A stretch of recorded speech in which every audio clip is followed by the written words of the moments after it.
అందరికీ నమస్కారం. ఇవాళ మనతో పాటు ప్రముఖ ఆధ్యాత్మికవేత్త జ్యోతిష్య పండితులు జయేష్ శర్మ గారు మనతో ఉన్నారు. గురుగారితో మాట్లాడదాం. గురుగారు నమస్కారం. నమస్కారం. గురుగారు, 2025 ఫిబ్రవరి మాసం ముందుగా మేషరాశి వారి పరిస్థితి ఎలా ఉండబోతుంది, ఎలాంటి ఫలితాలు ఉండబోతున్నాయి గురుగారు? శ్రీ గురుభ్యో నమః. శ్రీ మహాగణాధిపతయ నమః. శ్రీ మహాసరస్వత్యై నమః. హరి ఓం శ్రీమాత్రే నమః. ఇక మేషరాశి వారికి చూసినట్టయితే మనం ముఖ్యంగా అశ్విని నక్షత్రము, భరణి నక్షత్రము, కృత్తికా నక్షత్రం ఒకటో పాదం మేషరాశికి. ఈ మేషరాశి వారి యొక్క గ్రహస్థితి చూసుకున్నట్లయితే ముఖ్యంగా మనకు ఈ యొక్క మకర సంక్రమణం అయిన తర్వాత రవి 13వ తారీఖు నుంచి కుంభంలోకి ప్రవేశిస్తున్నాడు. అట్లనే బుధుడు 12వ తారీఖు నుంచి కుంభంలోకి ప్రవేశిస్తున్నాడు. అట్లాగే ఈ యొక్క గ్రహస్థితిలో మీనంలో రాహు ఉంటున్నాడు, గురువు వృషభంలోను, కుజుడు వక్రీకరించినటువంటి యొక్క రాశి అయిన మిథునంలో ఉండడము, కన్యలో కేతు ఉండడము, అట్లాగే కన్యలో కేతువు. ఈ విధంగా మనకు శుక్రుడు మళ్ళీ ఉచ్చస్థితిలో అయినట్టు మీనరాశిలో సంచారము, అట్లాగే రాహు కూడా మీనంలో ఉండడము.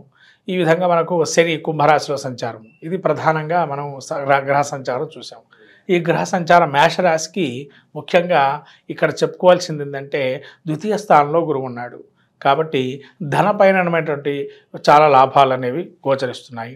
ధనం కానీ కుటుంబంలో కానీ మంచి పేరు రావటము, అట్లనే సోదర భావంలో కూడా మంచి కలహాలు ఏవైతే ఉన్నాయో అవన్నీ సమసిపోయి ఒక సామరస్య వాతావరణం ఏర్పడుతుంది. తద్వారా వాళ్ళు కూడా ఇదివరకు ఇబ్బందులు పడుతున్నటువంటి వారు కూడా కొన్ని స్థిరాస్తులు కావచ్చు, చరాస్తుల్లో ఉన్న ఇబ్బందులు కావాలి, అవన్నీ తొలగిపోతాయి. వక్రీకరించిన కుజుడు వల్ల కొంతవరకు వీళ్ళు ఇప్పటివరకు ఇబ్బందులు ఏదైతే పాల్గొతున్నారో, ముఖ్యంగా వివాహ సంబంధించినటువంటి వారు ఎవరైతే ఉన్నారో, వివాహాలు అన్నారు కాబట్టి ప్రేమ వివాహాలు ఎవరైతే చేసుకోవాలనుకుంటున్నారో ఒక అడుగైనా ముందుకు పడే అవకాశం ఏమైనా ఉందా గురువుగారు మేషరాశిలో? ఖచ్చితంగా అండి. ఎందుకంటే వీళ్ళకి శుక్రుడు రాహు 12లో ఉన్నారు. ఈ 12లో శుక్రుడు రాహు కలయిక అనేటువంటిది కొందరు ప్రేమ వ్యవహారం 12లో ఉచ్చస్థితిలో ఉన్నాడు శుక్రుడు. అంటే ఈ ద్వితీయ భావకారకుడు, ద్వితీయ స్థానాధిపతి అయినట్టు కుజుడు మళ్ళీ మనకు 12లో ఉండి వీళ్ళకి శుభయోగాన్ని ఇస్తున్నాడు. కాబట్టి ఖచ్చితంగా శుభయోగం అనేది ఉంది. అట్లా రాహుతో కలుసున్నాడు అంటే వీళ్ళు ఎప్పటి నుంచో కొన్ని వ్యవహారాలు ఏవైతే ప్రేమ వ్యవహారాలు ఉన్నాయో అవి ఇప్పుడు బయటపడే అవకాశం ఉంటుంది. తద్వారా వాళ్ళు మంచి కూడా వాళ్ళు ఏదైతే అనుకుంటున్నారో అది బయటపడి ఏ విధంగా నడుస్తుంది అనే విషయాలు తెలిసి తద్వారా వివాహాన్ని కూడా కారకత్వం అవుతుంది. దానికి ఎటువంటి ఇబ్బంది లేదు. అట్లనే శుక్రుడు 12లో ఉండటం వల్ల విదేశీ ప్రయత్నం చేసేటువంటి వారికి చాలా యోగప్రాయం. ఎందుకంటే ఇప్పటివరకు కూడా మేషరాశి వారికి చాలా ఇబ్బందుల్లో ఉన్నారు. ఇప్పుడు ఏదైనా కానీ ఈ మనకు రాబోయేటువంటి ఈ ప్రధానంగా శని మార్పులు ఉన్నాయి కాబట్టి వీళ్ళు ఇప్పటి నుంచే కొన్ని విషయాల్లో జాగ్రత్తగా ఉండడము, డబ్బు ఖర్చు చేయడంలో మాత్రం కొద్దిగా ఆదాయం ఇచ్చిన ఖర్చులు పెట్టుకోవడం మంచిది కాదు. ఆదాయం లేదన్నా ఉంటే తగ్గించుకోవాలి. ఎందుకంటే ఆదాయం మించిన ఖర్చులు పెట్టుకోవడం వల్ల తర్వాత కాలం ఏదైతే శని ప్రవేశిస్తున్నాడో అప్పుడు వీళ్ళకి ఇబ్బందులు, ఏళ్ళనాటి శని ప్రభావం వల్ల ఇబ్బందులు వచ్చే అవకాశం ఉంది. కాబట్టి సాధ్యమైనంత ఖర్చులు తగ్గించుకోవడం మంచిది. అట్లాగే రవి వీళ్ళకి ఏకాదశంలో ఉన్నాడు. ముఖ్యంగా వీళ్ళు నేము ఫేము ఏవైతే ఉన్నాయో అంటే ఒక బ్రాండ్గా తెచ్చుకునేటువంటి ఏవైతే ఉన్నాయో అవి ఇప్పుడు మళ్ళీ ఇప్పటికి పుచ్చుకుంటాయి. పేర్లు వచ్చే అవకాశం ఉంటుంది. అట్లానే ఈ ఫిబ్రవరి మాసంలో వాళ్ళకి ఇది వరకు కన్నా కొద్దిగా ఈ మేషరాశి వారికి ఫిబ్రవరి చాలా అనుకూలంగా ఉంది. అట్లానే వీరికి బుధుడు కూడా సానుకూలంగా ఉన్నాడు. ఇక్కడ బుధుడు కూడా 11లో ఉన్నాడు. కానీ ఒక్క విషయం ఏంటంటే ఎక్కువగా ఖర్చు చేయడం, రెండోది ఎక్కువగా మాట్లాడటం, ఈ రెండు తగ్గించుకోవాలి. ఈ రెండు తగ్గించుకోవడం వల్ల ఇబ్బందులతో ఉండే ఏదో జీవితం ఉందో దాని నుంచి బయటపడతారు. ఏదన్నా పెట్టుబడులు పెట్టాలంటే గురుగారు ఏ రంగాలు సూచిస్తారు? దేనిలో పెట్టుబడులు పెడితే బాగుంటుంది అంటారు? వీరు పెట్టుబడులు పెట్టేటట్టయితే కనుక ఖచ్చితంగా వీరు మన గురువు సంబంధించినటువంటి, గురువు అంటే మేనేజ్మెంట్ స్కిల్స్ వాటిలో కానీ పెట్టుబడవచ్చు. ఎడ్యుకేషన్ సంబంధించి ఏదన్నా ఎడ్యుకేషన్కు సంబంధించి మేనేజ్మెంట్ స్కిల్స్, విద్య సంబంధించి కానీ, అట్లనే మళ్ళీ ఫార్మాసిటికల్ రంగంలో అంటే ఏదైతే ఫార్మాసిటికల్ సంబంధించి కెమికల్స్ వాటికి సంబంధించిన వాటిలలో కూడా చాలా బాగా ఉంటుంది. నిరుద్యోగులకు ఏదన్నా శుభవార్త ఉందా గురుగారు ఈ మాసం? మరి నిరుద్యోగులకి కించిత్ అంటే ఇప్పుడు పరిస్థితి చూసినట్టయితే ఈ మాసంలోనే రావాలి ఇంకా వీళ్ళ ఉద్యోగం. ఎందుకంటే రాబోయేది 7.5 శని.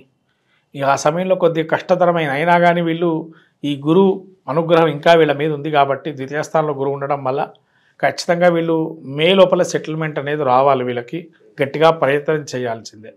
ఉద్యోగస్తుల పరిస్థితి ఎలా ఉండబోతుంది గురుగారు ఈ మాసం?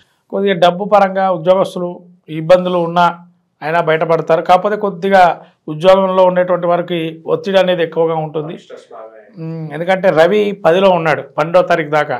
కాబట్టి రవి 12లో ఉండడం వల్ల బాగా ప్రెజర్ అనేది ఉంటుంది. అయినా వీళ్ళు దాన్ని తట్టుకొని బయటకు వస్తారు. అయితే వీళ్ళ సహచరులు ఎవరైతే పక్కగా ఉంటారో నిదానంగా వీళ్ళవి ఏంటంటే ఇక్కడ ఇది మీరు చేయలేదనో ఏదో వాళ్ళ మీద నెపం నోపి ఆ విధంగా వీళ్ళని ఇబ్బంది పెట్టడం జరుగుతుంది. అక్కడ ఏముండదు, అన్నీ పై అధికారుల వల్ల అంతా క్లీన్ చిట్టుగానే బాగానే ఉంటుంది. ఈ వెనకాల ఉన్న వాళ్ళతోనే ఇబ్బంది. కాబట్టి వీళ్ళు ప్రత్యేకంగా పక్కకు ఉండేటువంటి వారు నమ్మేదానికన్నా పై అధికారులు మన గురించి ఏమనుకుంటున్నారనే విషయాన్ని నమ్మడం అనేది మంచిది. అంతేగాని పక్కనున్న వాళ్ళతో సంబంధం లేదు. కాకపోతే వాళ్ళతో మాట్లాడి వాళ్ళ మాట వాళ్ళకి చెప్పడం అనేది మంచిది. భూమికి సంబంధించిన వ్యవహారాలు ఇవి ఎలా ఉండబోతున్నాయి? ఏదన్నా కొనాలన్నా అమ్మాలన్నా సరే ఈ వ్యవహారాలు ఎలా ఉండబోతున్నాయి గురుగారు? భూమికి సంబంధించిన వ్యవహారాలు కొద్దిగా బాగానే ఉంటుంది. ఇప్పుడే వీళ్ళు ఏదన్నా కొనేసుకోవచ్చు. ఎందుకంటే కుజుడు వక్రీకరించి ఉన్నాడు, గురుడు ద్వితీయంలో ఉన్నాడు, యోగాన్ని ఇస్తున్నాడు, స్థల యోగాన్ని కూడా. ఖచ్చితంగా వీళ్ళు స్థలాన్ని కూడా తీసుకోవచ్చు, దానిలో ఎటువంటి ఇబ్బంది లేదు. ఆరోగ్యపరంగా ఎలా ఉండబోతుంది?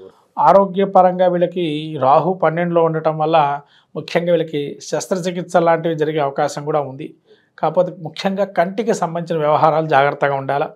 అట్లాగే కంటికి సంబంధించి మళ్ళీ ఈ కుజుడు వక్రీకరించి ఉన్నాడు కాబట్టి కంటితో పాటు రక్తానికి సంబంధించి అంటే హెమోగ్లోబిన్ శాతం తగ్గడం కానీ, బీపీ లాంటివి కానీ, అనవసరంగా టెన్షన్స్ పట్టడం కానీ ఇవన్నీ ఉండే అవకాశం ఉంటుంది.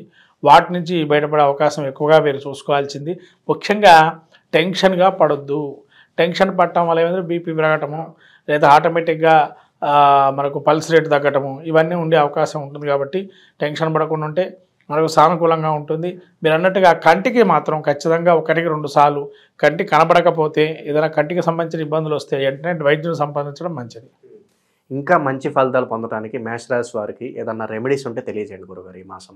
ముఖ్యంగా వీరికి ఈ మాసంలో బుధుడు విష్ణు సహస్రనామం పారాయణం చేయటం, విష్ణు సహస్రనామం వినటం. అంటే ఈ మాఘమాసంలో విష్ణునామ సహస్రనామం ఎంతవరకు అంటే ప్రతినిత్యము కూడా విష్ణు దేవాలయాలకి వెళ్ళి స్వామివారికి తులసి మాల సమర్పణ చేయటం కానీ, తులసితో అర్చన చేయటం కానీ, సాలగ్రామ తీర్థం తీసుకోవటం కానీ, సాలగ్రామ అర్చన చేసుకోవటం కానీ, అట్లాగే అవకాశం ఉంటే కనుక ఏదైనా హోమంలో పాల్గొని ఆ హోమం యొక్క ద్రవ్యాన్ని తీసుకొని బొట్టుగా స్వీకరణ చేస్తే కూడా చాలా అద్భుతంగా ఉండదు. విష్ణు సహస్రనామ పారాయణం అనేది చేసుకోవటం వల్ల వీళ్ళకి ముఖ్యంగా చెప్పాలంటే బుధుడు అనుకూలంగా కావాలని చెప్పి ఉండాలి. కాబట్టి ఈ యొక్క బుధుడు అనుకూలం ఉంటే అన్ని విషయాలు లౌకిక జ్ఞానం బాగుంటుంది. కాబట్టి బుధుడు అనుగ్రహం పొందడానికి విష్ణు సహస్రనామ పారాయణం, అట్లానే ప్రతి ఆదివారం రోజు దగ్గర ఉన్నటువంటి ఏదైనా గ్రామ దేవతాలయాన్ని దర్శనం చేసుకోవటం, దండం పెట్టుకోవడం, కుంకుమార్చన చేసుకోవటం వల్ల ఇంకా మంచి ఫలితాలు వస్తాయి.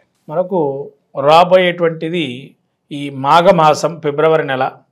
ఈ మాఘమాసంలో అందరికీ తెలిసినటువంటి ఉత్తరాయణ పుణ్యకాలం వచ్చిన తర్వాత మొదటి శుభమాసంగా అందరూ మాఘాది పంచమాసాలు పెళ్లికి కానీ శుభ కార్యక్రమాలకు కానీ చాలా ఉపయోగకరంగా అనేకమైనటువంటి పుణ్యమైనటువంటి రోజులు ఉన్నాయి. ముఖ్యంగా చెప్పాలంటే సంతానం కోసం ఎవరైతే వెయిట్ చేస్తూ ఉన్నారో వాళ్ళకి చాలా అద్భుతమైన మాసంగా మాఘమాసం చెప్పబడింది. ఎందుకంటే శివమహాపురాణంలో చెప్పబడిన విషయాలు మీకు కొన్ని ఇప్పుడు చెప్తున్నాను ఈ మాఘమాసంలో విశేషం గురించి. ముఖ్యంగా భీష్మ పంచక వ్రతం. ఈ భీష్మ పంచక వ్రతం ఏదైతే ఉంటుందో ఎవరైతే సంతానం లేనటువంటి వారు భీష్మ పంచక వ్రతాన్ని ఆచరిస్తే కనుక సంతానం కలుగుతుందని శివమహాపురాణంలో తెలుపబడింది. అట్లానే మనకు పుత్రదా చతుర్థి అని చెప్పి ఒకనొక చతుర్థి తిథి కూడా ఈ యొక్క సమయంలో వస్తుంది. అంటే సంతానం అటువంటిది ఎవరికైతే చాలా ఇబ్బందులు పడుతూ అనేకమైనటువంటి వైద్యంలో కూడా సంప్రదిస్తూ ఉండేటువంటి వారికి ఈ యొక్క మాసం మీరు ఏదైతే అనుకుంటున్నారో ఆ సంతానవంతులు కావాలనుకునేటువంటి వారు ఈ భీష్మ పంచక వ్రతాన్ని ఆచరించడం ద్వారా ఖచ్చితంగా కలుగుతుంది. అలానే మనకు పితృ సంబంధమైనటువంటి ఏదైతే మనకు పితృశాపాలను అంటాము ఇటువంటివన్నీ కూడా మనకు ఈ మాఘమాసం పౌర్ణిమ మహామాఘి అని కూడా అంటారు.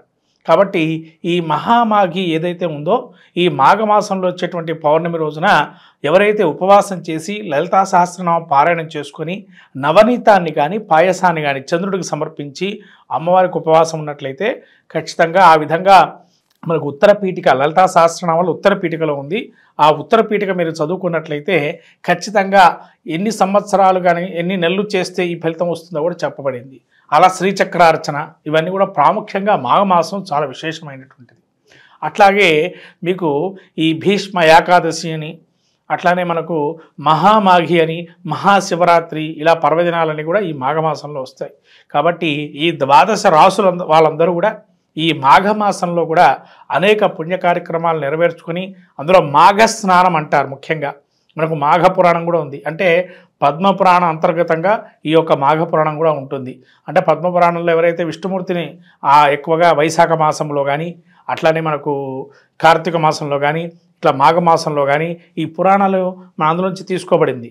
ఈ స్కాంద పురాణంలో కొంత, అట్లానే పురాణం మరి పద్మపురాణంలో కొంత ఆ భాగాలు తీసుకొని ఈ పురాణాలు ఏర్పడినాయి. కాబట్టి ఈ మాఘ పురాణం కూడా మనకు స్నానాల గురించి తెలుపబడింది విశేషంగా. కాబట్టి ఎవరికైతే అవకాశం ఉంటుందో సముద్ర స్నానం అనేది చాలా విశేషము.